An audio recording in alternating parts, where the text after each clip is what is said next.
Olá! Você vai assistir a série Português daqui, Português de lá, um programa do Canal Futura em parceria com a Miscelânea Produções, Fronteira Produções e a TV UFOP, que visa desvendar as diversidades, complexidades e práticas da língua portuguesa. Neste episódio, Raí, Guardião da Língua, Treta Regra e Dona Norma buscam compreender as regras semânticas presentes na língua portuguesa, por meio das relações existentes entre o significante e o significado. E ao final, contaremos com a participação da professora do Departamento de Letras da Universidade Federal de Ouro Preto, professora Soelis Teixeira. Com vocês, o português arcaico e o tombamento.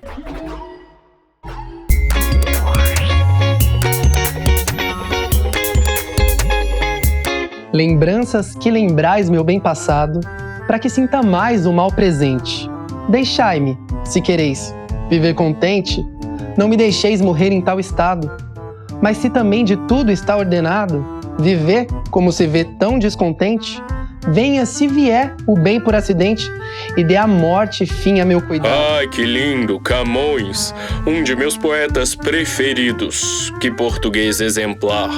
Que uó, bem ultrapassadinho, né? Esse português usado aí, antigo. A língua portuguesa chegou aqui no Brasil no começo do século XVI.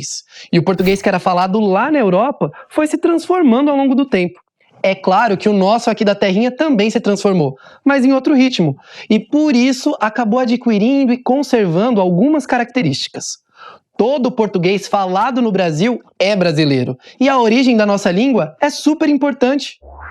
Muito bem, Raí. Não temos que ver as regras como nossas inimigas. Elas podem nos ajudar a nos comunicarmos melhor. Nada é aleatório. Cada palavra, cada norma tem sua importância histórica.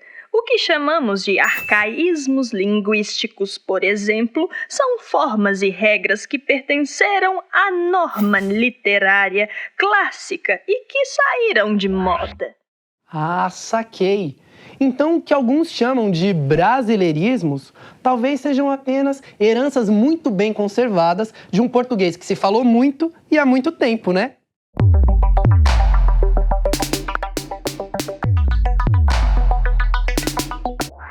Saca só, existe uma série de palavras e expressões do português de Portugal daquela época que acabaram ficando por aqui na boca do povo. Tava vendo aqui, tipo voo no cinema, que de acordo com a norma padrão seria voo ao cinema, aparece nos Lusíadas. É verdade. Outra coisa que Camões também colocou nos Lusíadas foi o gerúndio da forma como nós brasileiros falamos. Tipo quando a gente diz tô falando ou tô indo, sabe? Ou seja, o estou a ir e o estou a falar que os portugueses usam atualmente é que é recente. Podemos citar, por exemplo, a mudança de significado dos verbos ter, haver, que em português arcaico eram utilizados com traço semântico de posse. Esta variação não é mais presente no português atual, visto que haver perdeu esse sentido de posse e virou sinônimo de existir. Desde o começo do século XIX, escritores românticos como José de Alencar já assumiram uma postura mais nacionalista. Depois, no começo do século XX, escritores como Manuel Bandeira, Mário de Andrade, Carlos Drummond de Andrade e Guimarães Rosa fizeram questão de escrever numa língua literária mais brasileira, na tentativa de que características desse português do Brasil fossem absorvidos pela norma culta padrão. Ótimos escritores! Você tem razão, Raí. Faz muito sentido. Sentido, significado e significante? Lembrei de uma coisa, semântica.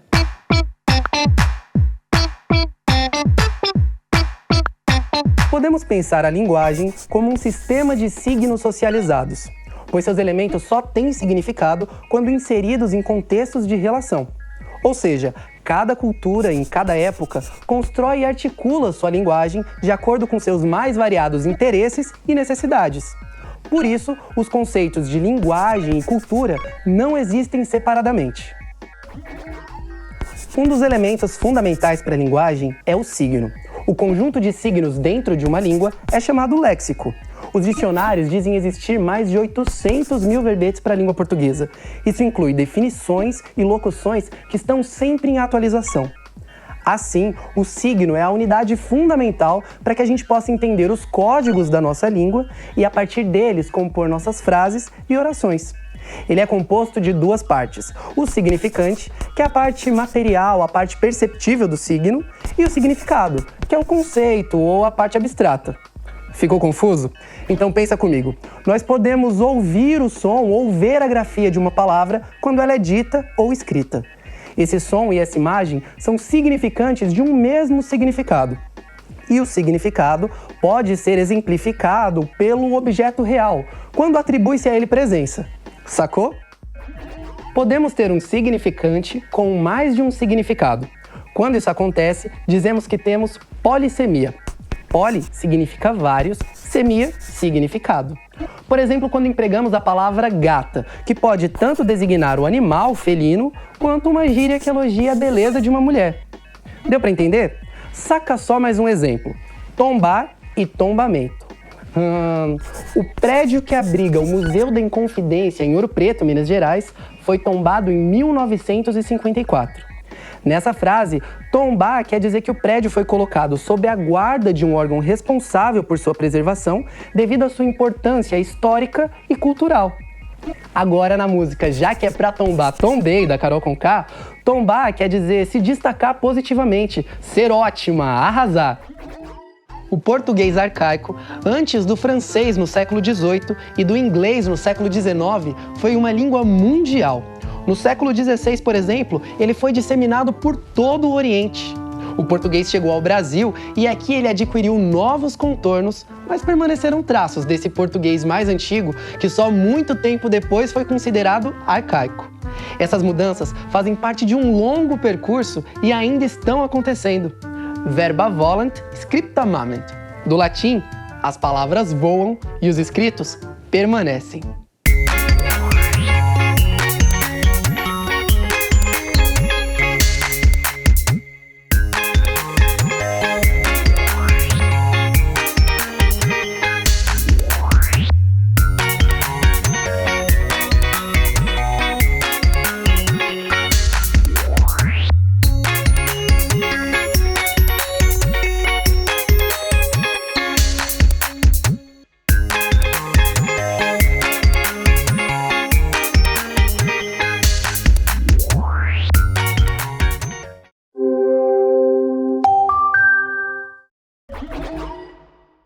Esse tema é a paixão da minha vida, né? Porque eu trabalho com isso. Então, eu só queria lembrar aqui, assim, a palavra tombamento faz referência à Torre do Tombo, que é um arquivo que existe na Universidade de Lisboa, que é um prédio, não é uma torre. Então, todos os documentos, monumentos, por exemplo, né, Ouro Preto foi tombado, está tudo registrado lá. Então, é por isso que chama tombamento, porque vem da torre, é uma torre mesmo, um prédio. Não é uma torre, não, que tem 3 andares. Mas, enfim, o nome é antigo, Torre do Tombo. Então, assim, é interessante a discussão que é levada ali, porque fala dos arcaísmos.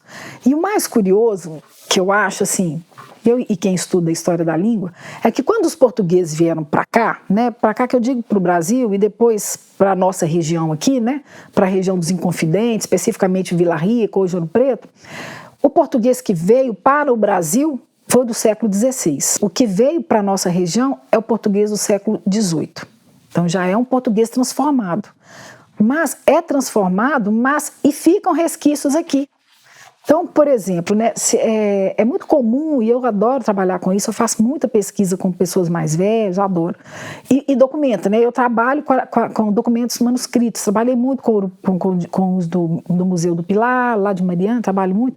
Então, por exemplo, a gente vai encontrar algumas palavras que, às vezes, a gente pensa que só está ali, mas não, a gente vai encontrar em outros ambientes. Vou dar um exemplo. Quando eu ainda estava na graduação, eu sempre trabalhei com história da língua, né? Então eu fui fazer transcrição de documentos. Eu transcrevi uma sesmaria, inclusive dessa região. Sesmaria é uma posse, né? Uma cessão de terra para uma determinada pessoa. Em geral eram militares ou eram portugueses, enfim. Então, fazendo a transcrição dessa sesmaria, tem uma parte lá que fala, vários, né? Fala assim, a palavra possuir. Hoje é com o possuir. Mas eu encontrei em várias delas Pessuí, com E. Na hora que eu estava transcrevendo, eu pensei assim, será que eu não estou lendo direito? Porque como era manuscrito, né, então você pensa, você pega um documento escrito no século XVIII, à mão, que era tudo muito rápido, às vezes a gente não entende o vocabulário da época, eu fiquei pensando, será que eu estou lendo errado? Porque às vezes um O pode parecer um E, pode parecer um A, então a gente demora um pouquinho a entender. E aí eu li, não, porque tinha pessuíam, pessuídas, quer dizer, todo o paradigma, todo o modelo verbal desse verbo possuir estava com E. Achei aquilo curioso, fui olhar no dicionário etimológico, né, que traz a etimologia das palavras, e nesse dicionário estava falando o quê? Que a forma pessuir é do século XVI, portanto é um arcaísmo. Né? E lá no programa, né, eu acho que é a dona Norma que ela fala sobre o arcaísmo, ela fala, é algo que deixou de ser falado, mas que ainda pode ser encontrado aí se me conta, em alguns recantos do país. E aí veja que interessante, então pessuir está escrito, está registrado nesse documento.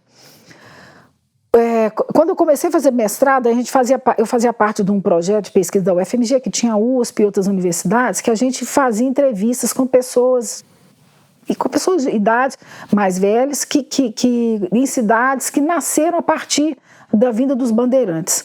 Então, colegas nossos foram para o sul e ao fazer entrevista com uma senhorinha, ela fala pessuí. Então, você veja, a gente sabe que é um arcaísmo porque a gente achou isso no documento. Porque às vezes é difícil você falar isso é um arcaísmo, mas como comprovar? Porque quando a gente pega isso na língua escrita, aí você tem uma comprovação de que de fato é antigo. Né? Então, assim, é muito interessante. Uma outra coisa também que é comentado lá, que eu achei muito bacana, é o verbo haver, que tinha o sentido de posse.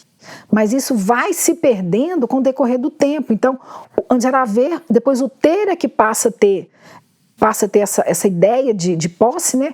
E hoje a gente praticamente não existe mais o verbo haver com sentido de posse. Ao contrário, o haver passa a ter outro sentido, que é o sentido de existir. Né? Então, assim, olha como é que é esse movimento da língua, né? Então, perde aqui, mas ganha acolá. Né? Então, é interessante essa ideia do arcaísmo, por isso que a gente precisa pesquisar, né? A gente precisa desenvolver pesquisa para melhor conhecer a língua, né? E aí, divulgar, né? Bom, uma outra coisa que eu esqueci de comentar aqui, que é interessante, que eu estou pegando a minha cola aqui, é que lá fala uma coisa que é bem bacana mesmo, língua e cultura não são dissociadas, e aí eu entro com a questão sociedade e também política, não tem jeito da gente ficar fora. A língua faz parte do homem, o homem é um ser social que está numa sociedade que sofre tudo isso, então como que a língua vai ficar imune a esse tipo de coisa? Não tem jeito. Não tem jeito. Então, é bacana quando eles fazem essa discussão lá de que língua e cultura, eu só acrescentaria a questão política e social, que ela vai interferir é uma simbiose, né? Tá todo mundo ali dialogando. E é o que faz a língua ser bonita, né? Porque se não fosse assim, a gente tá falando latim, né? Ou não, às vezes até antes do latim.